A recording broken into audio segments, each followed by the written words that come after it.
석유 시대는 종말을 앞두고 있다. 동의하십니까? 이걸 누가 말했냐? 브리티시 페트롤리움이라고 BP라 그러죠. 세계 최대 에너지 기업 중 하나예요. 수요의 정점은 작년 2019년이었고 2019년을 지나서 이제 석유 시대는 종말로 가고 있다. 한마디로 맥스를 쳤다. 이거를 석유 회사가 레포트를 발표했습니다.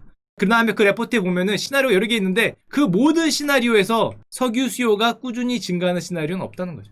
코로나가 오늘 당장 없어진다 그래도 2030년부터는 수요가 크게 꺾일 거라고 봤다. 보통 그게 아니니까 굉장히 낮은 수요를 유지하거나 석유의 시대가 종말을 갔다. 심지어는 코로나가 아직도 좀 오래 가거나 굉장히 기술이 많이 빨리 발전해서 친환경 소재가 빨리 발전을 한다면 심지어 지금보다 마이너스 50에서 마이너스 80%까지 석유 수요가 감소할 수 있다. 이런 내용을 얘기하는 건데 이렇게 석유 회사들이 어떻게 보면은 자신의 산업을 굉장히 부정하는 듯한 레포트를 발표한 이유가 있습니다. 이런 이유가 있어요. 얼마 전에 애플이 아람코보다 커졌어요. 유명하죠. 2020년에 어떻게 보면 거의 국영기업이잖아. 국영기업 전체를 밀어내는 충격적인 일이 발생됐고 그거보다 더 충격적인 일이 8월 26일날 엑선모빌이라는 세계 시가총액 1위까지 갔던 기업이 다우라는 어떤 거대한 대형주만 모아놓은 지수거든요. 다우 지수에서 빠졌어요. 퇴출이 된 거예요. 시장이 바뀌었다. 이게 참고로 엑선모빌이 얼마나 큰 회사였냐면 세계 최대 시가총액을 굉장히 오래 유지한 회사입니다. 2000년대에는 삼성전자가 657억 달러, 70조였을 때 3365억 달러니까 5배짜리 회사였어요. 삼성전자의 5배짜리 회사고 시가총액 1위를 정말 오래 했고 참고로 저 다우지수라는 대형주 지수에 가장 오래 있었던 1928년에 들어갔던 회사인데 쫓겨난 거예요. 그럼 이 쫓겨나는 게 예상이 됐던 퇴출이냐? 이걸 보시면 알겠지만 엑선모빌이 쭉 성장하거든요. 정말 2000년대, 2010년도까지 최고의 전성기를 구가하다가 좀 횡보하나 했다가 2017년, 2018년, 2019년부터 충격적인 하락을 하는데 여기서 이렇게 빠지리라고는 아무도 예상을 못했거든요. 여기서 완전히 대폭락을 하는데 엑슨모빌만 빠진 게 아니라 석유에 관련된 모든 유관, 연관 사업들이 여기서 다 충격을 받고 한번 덜컹 내려왔습니다. 사실은 이게 예전에는 한 2, 3년 전만 해도 덜컹했다가 갈 줄 알았는데 요즘 사회 돌아가는 모습을 보니까 이게 단순한 일시적인 덜컹이 아니라는 것 쪽으로 의견이 나오는 거죠. 그걸 조금 더 보면은 에너지 섹터가 몰락을 한 거죠. 불과 한 2년? 1년, 2년 사이에 몰락을 해서 에너지 관련주가 40%가 빠졌다. 게다가 펀드 매니저한테 물어보면 저렇게 가격이 빠졌는데 싸니까 안 사요? 그러면 안 산다는 거예요. 왜냐? 시대 상황이 원유에서 빠져나오는 시대다. 저렇게 빠졌는데도 에너지 섹터는 그 매니저들 의견이 비중 축소 의견이 가장 많다. 왜냐면은 우리는 시대가 원유에서 빠져나온 상황이기 때문에 에너지 관련 투자는 그다지 흥미롭지 못하다 이런 내용을 하는데 자 이걸 잠깐 봅시다. 이게 WTI 그러니까 유가 차트라고 볼 수 있는데 뒤에 있는 게 유가입니다. 요렇게 유가 됐다가 정말 오일의 시대가 왔다가 한번 빠질 때 이때 일시적인 건 줄 알았어요. 이때가 유가 전쟁이 펼쳐지잖아요. 저 트리거를 담겼던 요게 오일의 시대입니다. 1990년대에서부터 여기 오일의 시대, 유가가 모든 걸 좌지우지 많이 했던, 경제를 많이 좌지우지했던, 유가가 오르고 내리게 따라서 우리의 생활이 많이 변했던 오일의 시대였는데 그럼 뭐 때문에 저게 무너졌냐? 무너진다는 얘기를 하냐? 무너진 건 아니죠. 첫 번째가 저 오일의 시대에는 물론 중국과 고성장의 시대가 있었죠. 그래서 석유가 같이 올라갔어요. 근데 문제는 2015년, 16년 넘어가면서 IT 기술, 아까 전에 애플이라든지 아니면 친환경 기술 테슬라라든지 뭐 이런 기술들이 엄청나게 발전을 합니다. 게다가 금융위기가 오면서 고성장 시대를 종언하고 너무 우리가 기름 같은 걸 많이 때우니까 기후변화가 세지니까 규제가 들어오면서 석유 시대가 서서히 문을 닫고 있는데 결정적으로 셰일가스가 나왔어요. 이게 트리거를 당겨버렸죠. 저 셰일가스가 처음에 나왔을 때 사우디가 셰일을 보아하니까 이게 그냥 끝날 문제가 아니어서 저걸 죽이는 전쟁을 펼쳐요. 기억나시죠? 2016년에 석유 치킨 게임, 셰일을 죽여버리겠다. 그래서 가격을 낮춰요. 그때는 어떤 생각을 했냐면은 이렇게 저 석유 치킨 게임 하면서 이렇게 가격을 낮춘 요때는 가격을 낮춰서 셰일을 죽인 다음에 자기들이 물량을 줄이면은 다시 원유 가격이 올라갈 수 있을 줄 알았어요. 그렇게 생각을 했어요. 자기들이 석유 가격을 낮춘 다음 치킨 게임을 낮추고 쟤들을 죽이면은 반도체하고 비슷하게 나중에 다시 올라가겠다 생각했는데 안 죽을 것 같으니까 알겠어. 치킨 게임 안 할게라고 포기를 외쳤는데 안 되는 거예요. 이 다음부터는 이 가격이 자기들 마음대로 움직이는 시대가 아니었던 거예요. 알고 보니까. 이런 거죠. 유가 폭락이 요즘엔 속수무책이다. 종이 호랑이다 이런 표현이 왜? 내가 양을 웬만큼 줄였을 때 옛날에는 우리가 줄이면은 충격을 받아서 가격이 올랐는데 자기들이 죽이면 이제 누가 늘려요? 자기들이 오펙이 예를 들면 모아서 10% 줄이자 이것도 쉽지 않은데 10%를 줄이면 누가 늘려요? 미국이 늘려요.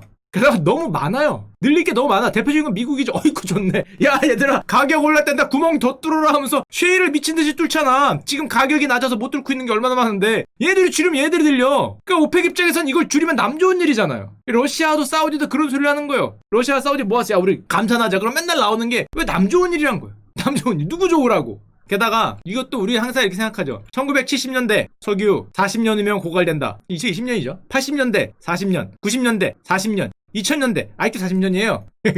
아직도 40년이고 아직 미개발지가 너무 많아. 아까 전에 보여드렸죠. 지중해 동쪽에서 뭐 땅 파니까 뭐가 나온다고 지금 터키하고 그리스가 이거 내 거네 이거 네 거네 하고 싸우고 있잖아요. 이 바다 한가운데서 뭐 나온다고. 미국 같은 경우에는 지금 단가가 안 맞아서 구멍 안 뚫은 게 지금 얼마나 나왔는데 지금 뭐 계속 나오는 거예요. 싸우지만 해도 뭘 계속 발견하고 앞으로 70년치 석유를 추가 발견했대. 이게 뭐 석유 매장량이 지난 30년간 연평균 2.5% 아직도 56년 늘었어. 늘었는데 이게 석유 가격만 올라가면은 156년이 될 수도 있을 것 같아. 아직 멀었다는 거죠. 이 얘기를 하기에는. 알고 보니까 이게 아직은 멀었다는 거예요. 이게 맨 이슈 앞으로 나올 이슈는 아니었다는 거고, 게다가 아까도 얘기했지만은 옛날에는 석유 시대가 석유가 부족해서 끝날 거라고 생각했어요. 40년 뒤면 끝이다, 30년 뒤면 끝인데 알고 보니까 그게 아니었던 거죠. 이런 말을 하는 거예요. 워낙 유명한 말입니다. 사우디 석유 장관이 했다는 말인데, 석기 시대가 돌이 부족해서 끝난 게 아니듯이 석유 시대가 석유가 부족해서 끝나는 게 아니라 다른 이유 때문에 끝날 수 있다, 이런 얘기를 했는데 정말 유명한 말입니다. 이런 얘기를 했는데 실제로 이 말이 현실화되고 있어요. 석유가 넘쳐나면서 석유 가격이 떨어지고 반대로 석유를 대체할 수 있는 것들, 또 기후변화에 따른 어떤 그런 것들, IT 기술이 발전하고 쉐일이 나오고 하면서 석유 시대가 석유 부족이 아닌 다른 이유 때문에 서서히 어려워지고 있는 거죠. 자, 그러면 저런 게 현실이라고 가정을 하면 어떻게 해야 돼요? 일단 하나씩 살펴보세요. 정유사들 어떻게 해야 됩니까? 이미 1, 2년 전부터 석유에서 화학으로 SO일입니다. 모토예요. 석유에서 화학으로. 정유사예요. 정유사인데 석유만 해서 안 되겠다는 거잖아요. 석유에서 화학으로 혁신적 전환을 하겠다. 전략 자체 이래요. 회사의 전략입니다. 사우디가 S-오일의 대주주니까 지금 뭐 12조 원 붓고 어떻게든 화학으로 가서 살겠다는 거죠. 그래서 GX 칼텍스는 아예 미래차 한 발 더 나가는 거죠. 야, 화학도 어렵다. 화학도 어렵다. 야, 거기 보니까 지금 정유에서 화학으로 가봐야 요즘 화학은 미래차로 가잖아요. 여기서 여기로 가봐야 다음번 또 가야 되니까 한 방에 일로 가겠다는 거죠. 아예 한 방에 일로 가는 투트랙 전략이다. 뭐 이런 소리를 하는 거고, 아까 전에 잠깐 얘기했지만 우리가 셰일 같은 경우가 발견이라고 얘기를 안 하죠. 혁명이라 그러죠. 셰일 혁명. 이게 사실 혁명인 이유가 있어요. 석유 시대의 마지막 어떻게 보면 종원 같은 그 트리거를 당긴 그런 면이 있고, 게다가 예전에 얘기 드렸지만 셰일이 저렇게 나오니까 저거를 바탕으로 한 화학업계가 굉장히 강력해지고 있습니다. 가격도 낮죠. 미국이 셰일로 저렇게 많이 하니까 화학업계가 생존 바람이 불면서 굳이 뭐 아실 필요 없는데 1차 셰일 패권은 미국이 원유에서 해방이 된 거고 2차는 화학산업을 접수한다, 이런 내용을 많이 하니까 이제는 정유사는 화학으로 간다는데, 화학사는 여러분들이 다 알듯이 지금 배터리 분사하는 우리 LG화학 같은 경우에 뭐 SK 이노베이션, 삼성, ST 전부 다 뭐 하고 있어요? 원래는 배터리로 가고 있죠. 화학회사들은 뭐 배터리로 넘어가고 있는 거죠. 게다가 이런 게 오고 있습니다. 점점 심해지고 이거에 대한 규제가 점점 세지니까 당연히 기술도 점점 발전을 하고, 무려 테슬라는 2003년에 창업을 했습니다. 사실은 대단한 거예요. 17년 전에, 물론 머스크가 들어가기 2004년이니까 거의 10년에 가까운 어떤, 일찍 들어갔죠 사실은. 이게 대단하다기보다 좀 일찍 들어갔죠. 이게 2014년이었으면 좀 더 좋았을 텐데 하여튼 2013년에 들어가서 조금 고생을 하다가 테슬라 차트만 보면은 여러분들이 굉장히 급등만 생각하는데 사실은 조금 일찍 들어갔어요. 그래서 고생 많이 했어요. 이게 너무 일찍 들어가서 이랬던 때가 있습니다. 이게 너무, 이게 몇 년입니까 지금? 거의 17년 18년간 하다가 딱 어떤 트리거가 발사되니까, 저게 만약에 저렇게 발생되면은 엄청난 문제가 생기는 게, 석유 수요의 42%가 도로 수송입니다. 우리가 차에 넣는다는 거죠. 저게 만약에 줄기 시작하면은, 게다가 코로나가 왔어요. IT 기술도 발달하고 전기차 기술도 발달하는데 잘 움직이지 않는 코로나까지 오면서 석유 수요가 정점을 지났을지 모른다는 예측이 사방에서 나오는 거고, 자, 저렇게 되면은 어떻게 됩니까? 지금까지의 모든 많은 제조업들의 전략이 석유 산업 시대에 맞춰지는 전략들이 많아요. 이렇게 성장을 하거나 석유의 어떤 가격에 영향을 미치거나 석유로 하는 문 산업들이 많은데 전부 다 바뀌어야겠죠. 갈등에 빠져 있는 거. 새로운 쪽에 올라탄 거는 지금 요즘에 주가들이 이렇게 가고, 반대로 옛날 아직 여기에서 머무는 것들은 주가가 뭐 지지부진한 이런 현상을 보이고 있는 게, 아마 석유 시대의 종언, 석유가 어떻게 경제를 좌지우지했던 그 시대가 끝나는 모습을 어떻게 보면은 우리는 지금 보고 있는 걸 수도 있습니다. 아직 결론은 안 났죠. 자, 제가 요즘에 사회 돌아가는 걸 이렇게 유머 사이트하고 포탈 뉴스밖에 안 보지만 그 유머 사이트 같은 데 보다 보면 요즘 많이 드는 생각이, 옛날에 우리 조지 오웰이라는 형이 1984라는 책을 1949년에 냈습니다. 저 유머 사이트 5개 정도 봐요. 하루 종일 이거 보고 있어요. 심심하잖아. 이거 보고 저거 보고 저거 보고 저거 보고 저거 보고 점심때쯤에 한번 다시 돌리죠. 이게 쿨타임이 있어요. 쿨타임이 이렇게 돌리기 때문에. 자, 조지 오웰이 1949년에 썼어요. 1984를. 원래 48년인데 거꾸로 쓴 거죠. 거꾸로 84년을 예측하겠다 해서 쓴 게 1984라는 소설인데, 원래 모든 명작이 그렇듯이 굉장히 읽어본 것 같지만 아무도 안 읽어봤죠. 아무도 안 읽어보고 여러분들이 기억나는 거는 오직 한 단어, 빅브라더라는 단어가 여기서 나왔죠. 우리의 큰형님이 눈으로 쳐다본다라는 단어가 나온 소설인데, 물론 뭐 아무도 안 읽어본 소설이죠. 내용은 다 알지만 원래 명작이 그렇듯이. 이게 언제 나왔냐면 1945년에 냉전이 시작되고, 중간에 소설 동물농장도 예저씨가 썼어요. 동물농장 나오고 49년에 빅브라더 1984가 나오고 1년 뒤에 우리나라는 6.25가 전쟁이 발발됐죠. 저 때만 해도 빅브라더라는 게 2015년만 해도 이런 생각을 했어요. 중국 같은 경우에 감시카메라, CCTV가 워낙 많으니까, 야, 저렇게 전체주의 국가니까 공산주의 국가고 빅브라더가 될 수 있지 않나, 이런 걱정을 많이 했고, 아니면은 IT 기업이 한창 커질 때 막 구글이 우리 위치 정보를 수집한다. 야, 구글 빅브라더 아니냐? 야, 아니면은 페이스북이나 이런 데가 정말 메신저 시장을 꽉 잡고 있으니까 우리가 메신저에 뭘 치건 간에 페이스북은 다 할 수 있다. 야, 페이스북 빅브라더 아니냐? 뭐 이게 줄줄줄줄 나왔거든요. 이 빅브라더라는 게 사실은 약간 예전에 1984 나올 때만 해도 약간 정치적인 거였잖아요. 공산주의, 전체주의에 가까운 어떤 정치 이슈였는데, 조금 시간이 지나니까 이 프라이버시와 자유냐, 아니면 빅브라더를 요즘에도 뭐 CCTV를 많이 달아야 된다고 주장하시는 분들은 사회 전체 안정과 뭐 사회 의무가 있으니까 어느 쪽이 더 크냐에 따라서 빅브라더가 이제 왔다 갔다 하는 뭐 이런 게 쭉 진행이 되고 있었는데, 예를 들면 이런 거죠. 미국 같은 경우에 마스크를 많이 거부하잖아요. 마스크를 거부하는데 이거를 왜 거부하나 물어보면은 대부분 이런 얘기합니다. 이거 자유다. 이거 프라이버시다. 야, 이거 프라이버시고 나발이고 지금 코로나 걸려 죽게 생겼는데 걷다 대고 프라이버시 자유가, 이거는 누가 보더라도 이거 사회 전체 안정과 의무 아니냐. 우리는 이걸 당연히, 한국 사람이라면 당연히 이건데, 근데 얘들은 아니라는 거죠.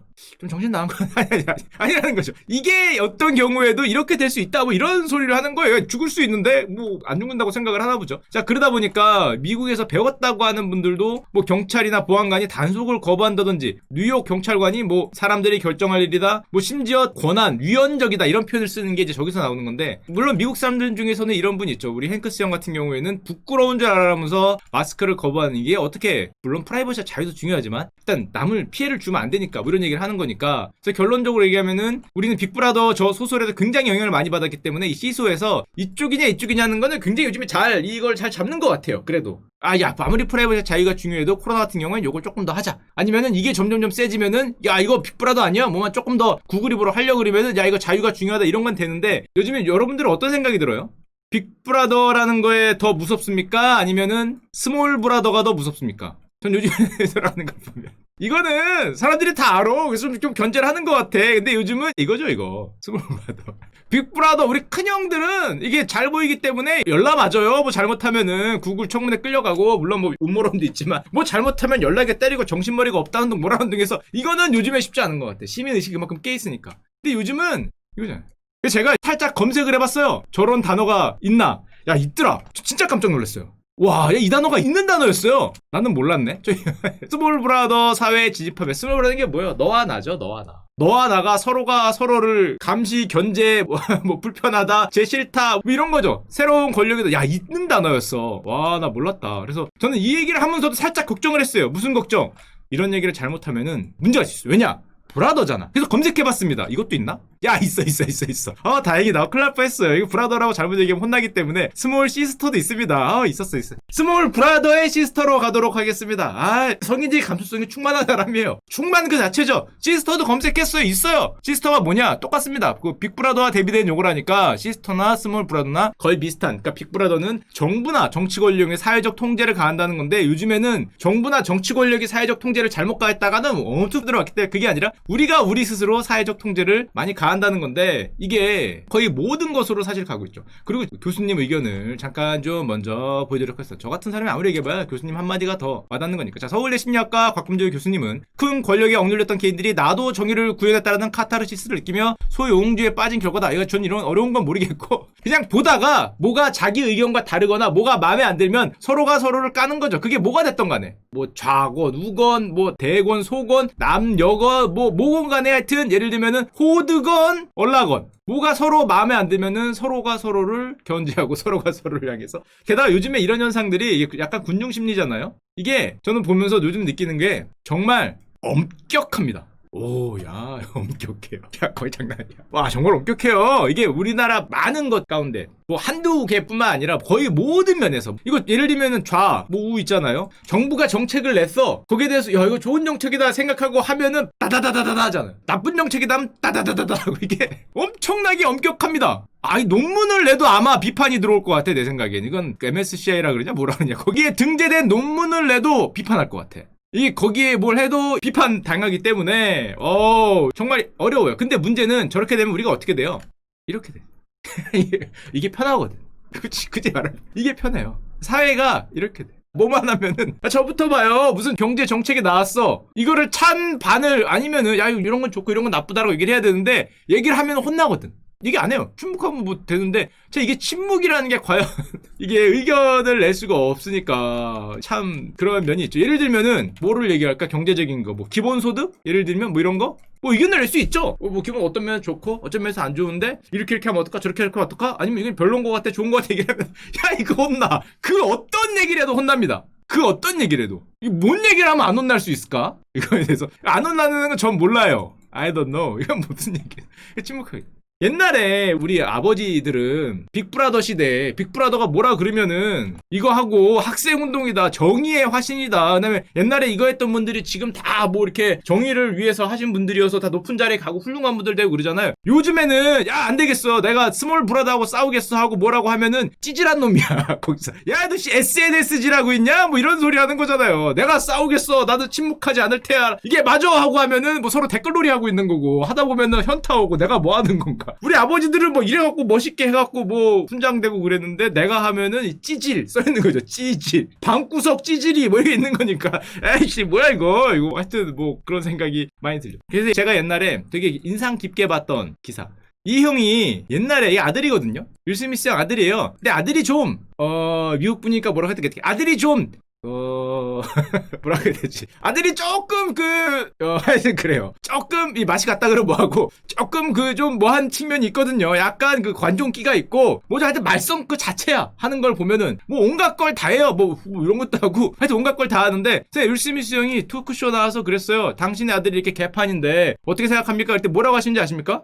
나도 14살 때 개판이었다. 나도 14살 때 멍청이였는데 그때는 혼자 멍청할 수 있었다. 나는 멍청이였는데 내가 아무리 멍청이 같은 소리를 해도 뭐 자기 친구들밖에 안 듣잖아. 그러니까 혼자 멍청하고 지나갔는데 이제는 트위터에 페이스북에 그딴 걸 쓰니까 전 세계 멍청이가 된다는 거죠. 글로벌 이디엇이라 그러면 안 되고 글로벌 멍청이가 되는 거다. 쟤는 그렇기 때문에 욕을 먹는 거다. 이런 소리를 했어요. 나도 14살 때 참 멍청이 같았는데 한마디로 방구석 멍청이에서 월드와이드 멍청이 스타로 떠올랐다 뭐 이런 얘기를 하는 걸 보고 야 요즘에 진짜 옛날에 비해서 사람은 누구나 실수를 하잖아요. 누구나 뭐 의견을 낼 수도 있고 맞은 거 있고 틀린 거 수도 있고 뭘 떠나서 좌고 누고 목을 다 떠나서 그럴 수 있는데 뭐 이게 안 되는데 그래서 우리 현자이신 우리 퍼거슨 형이 옛날에 이거 유명하잖아. SS 인생의 낭비다. 이게 무슨 말이에요? 조용히 있으란 거죠. 조용히 있으란 거죠. 뭐라고 얘기를 하지 말라는 거지. 입을 열지 말라는 거죠. 입을 열면은 뭐가 됐던 간에 올이 안 좋다는 거죠. 올 얘기하던 간에 인생의 낭비라는 건 한마디로 얘기하면은 조용하라는 거죠. 조용히 입 닥치고 있으라는 거죠. 조용히 침묵하면 되지. 꼭 거기에 대해서 옛날에는 방구석에서 너 혼자 그럴 수 있었지만 요즘에는 글로벌이 다 알기 때문에 그래서 조지 오웰의 소설로 다시 돌아가 보면 조지 오웰 1984 쓸 때 그런 말 했거든요. 진정한 자유란 사람들이 듣기 싫어하는 것이라도 말할 수 있는 권리를 말한다. 요즘에는 말할 수 있는 권리는 있는데 이거 말하면 찐따가 되죠. 이게 오웰 형이 몰랐던 거죠. 말할 수 있는 권리는 있는데 그 말을 하면은 하여튼 뭐 그게 약간 되기 때문에 이게 좀 요즘 세계 2020년에 와서는 스몰 브라더, 빅 브라더가 아니라 스몰 브라더 이런 시대가 되는 거고 참 안타까운 거는 우리 종교가 이런 건데 사랑과 용서, 관용 이런 건데 좀 이런 것들이 이렇게 휙 없어지고 남은 거는 엄격 그 자체밖에 남지 않은 게 아닌가 뭐 이런 좀 아쉬운 느낌이 있습니다.